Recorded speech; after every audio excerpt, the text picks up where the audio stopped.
नमस्कार, मैं हूं पल्लवी सिंह और आप देख रहे हैं आर्या न्यूज। रुक करेंगे देश की बड़ी खबरों की ओर।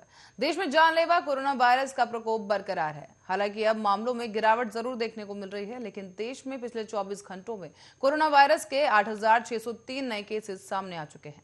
तो वहीं 415 लोगों की कोरोना से मौत भी हो गई है। जानिए कि आज आपको बता दें कि कोरोना की ताजा स्थिति के बारे में बात करते हुए केंद्रीय स्वास्थ्य मंत्रालय की ओर से जारी किए गए ताजा आंकड़ों के मुताबिक देश में अब एक्टिव मामलों की संख्या 99,974 है। तो वहीं इस महामारी से जान गंवाने वालों की संख्या बढ़कर 4,70,530 हो गई है। आंकड़ों के मुताबिक अभी तक 3,40,53,856 लोगों को संक्रमित मुक्त हो चुके हैं और राष्ट्रव्यापी टीकाकरण मुहिम के तहत अभी तक कोरोना वायरस रोधी टीके की 126 करोड़ से ज्यादा खुराक दी जा चुकी है। बात करें कल की, तो कल 24 घंटों के अंदर करीब 73,63,706 डोज दी गई, जिसके बाद से अब तक वैक्सीन की 126 करोड़ 53,44,975 डोज दी जा चुकी है।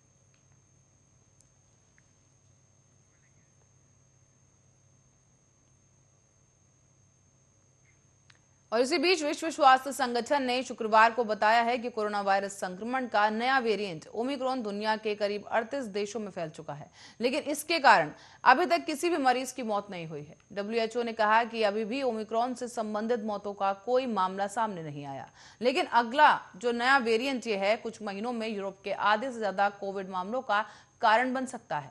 इसके साथ ही डब्ल्यूएचओ ने यह भी चेतावनी दी है कि यह निर्धारित करने में हफ्तों लग सकते हैं कि वेरिएंट कितना संक्रामक है, क्या यह अधिक गंभीर बीमारी का कारण बनता है और इसके खिलाफ कितना प्रभावी उपचार और टीके हैं। बता दें कि हाल ही में अमेरिका और ऑस्ट्रेलिया ने नए वेरिएंट के स्थानीय रूप से प्रसारित मामलों की पुष्टि की।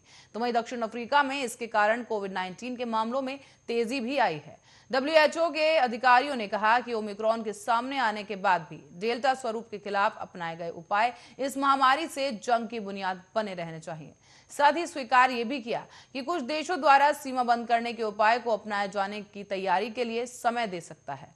पश्चिमी प्रशांत के लिए डब्ल्यूएचओ के क्षेत्रीय निदेशक डॉक्टर ताकेशी कसई ने ऑनलाइन संवाददाता सम्मेलन में कहा कि सीमा पर पाबंदी वायरस के अंदर आने में देरी कर सकता है और इसकी तैयारी के लिए समय मिल सकता है, लेकिन हर देश और हर समुदाय को मामलों में नई वृद्धि के लिए तैयार रहना चाहिए। उन्होंने ये भी कहा कि अब इन सब में अच्छी खबर यह है कि ओमिक्रॉन के बारे में हमारे पास कोई ऐसी सूचना नहीं है जो ये बताती है कि हमारी प्रतिक्रिया की दिशा बदलने की जरूरत है। डब्ल्यूएचओ के क्षेत्रीय आपात स्थिति निदेशक डॉक्टर बी ओलोवुकेरे ने बताया है कि इसका मतलब है कि टीकाकरण बढ़ाने पर जोर देना चाहिए, सामाजिक दूरी के नियमों का पालन करना अनिवार्य होगा, साथ ही मास्क पहनना और ऐसे तमाम उपाय करना अभी भी जरूरी है।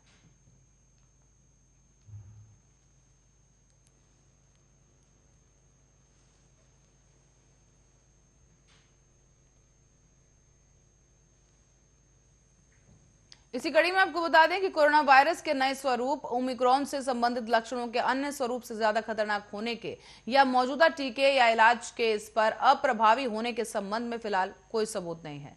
सिंगापुर स्वास्थ्य मंत्रालय के हवाले से एक खबर में ये बात सामने आई है। बताते चलें कि एक चैनल न्यूज एशिया की खबर के अनुसार मंत्रालय ने कहा है कि ओमिक्रॉन से संक्रमित 2 लोगों ने सिंगापुर से मलेशिया और ऑस्ट्रेलिया की यात्रा की है। सिंगापुर स्वास्थ्य मंत्रालय ने यह भी कहा कि ओमिक्रॉन के संबंध में और अधिक जानकारियां और अध्ययन करने की जरूरत है। आने वाले सप्ताह में वैश्विक स्तर पर इसके और मामले आने की आशंका भी जताई गई। मंत्रालय ने कहा है कि एहतियात के अतिरिक्त कदम उठाने से उन्हें इस स्वरूप से लड़ने के तरीके जानने के लिए समय मिलेगा। सिंगापुर के चांगी हवाई अड्डे पर ओमिक्रॉन संक्रमण के प्रसार पर मंत्रालय ने कहा है कि संक्रमण का पहला मामला जोहानिसबर्ग से सिंगापुर एयरलाइंस की एक उड़ान से 27 नवंबर को यात्रा करने वाले व्यक्ति का है। वो व्यक्ति उसी दिन से ट्रांजिट उड़ान के लिए यहां पहुंचा। इसके बाद इस व्यक्ति ने सिंगापुर एयरलाइन की एक उड़ान भरी और जो कि 28 नवंबर को सिडनी की यात्रा की। ऑस्ट्रेलिया ने व्यक्ति के संक्रमित होने की पुष्टि की, जबकि व्यक्ति दक्षिण अफ्रीका से रवाना होने से पहले 24 नवंबर को नेगेटिव पाया गया था। सिंगापुर में शुक्रवार तक संक्रमण के करीब 2,67,916 मामले सामने आए और 744 लोगों की मौत हो गई।